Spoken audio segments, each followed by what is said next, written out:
জীবনে যদি নিজের পায়ে দাঁড়াইতে না পারেন, কষ্ট করতে না পারেন, সফল হইতে না পারেন, জীবন যে কত কষ্টের হইতে পারে এটাই। এখন তো স্টুডেন্ট অবস্থায় আছেন, নিশ্চয়ই আপনারা বাবা মার উপরে ডিপেন্ড করে আছেন বা ভাইয়ের উপরে ডিপেন্ড করে আছেন, কিন্তু বেশি দিন না, আপনাদের কিন্তু 8-3 বছর পরেই আপনাদেরকে একা ছেড়ে দেওয়া হবে।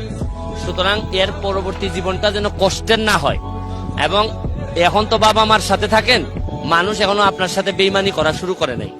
যেদিনই আপনি বাবা মার কাছ থেকে একটু সরে যাবেন, দেখবেন যে কি পরিমাণ এই বাংলাদেশে বিশেষ করে আপনি এত বেশি লোকজনের সাথে দেখা হবে আপনার, দেখবেন যে এরা কারণে অকারণে আপনার সাথ ছেড়ে যাবে, আপনার দুঃসময়ে আপনাকে ছেড়ে যাবে এবং আপনাকে একদম পথে বসাই দিবে।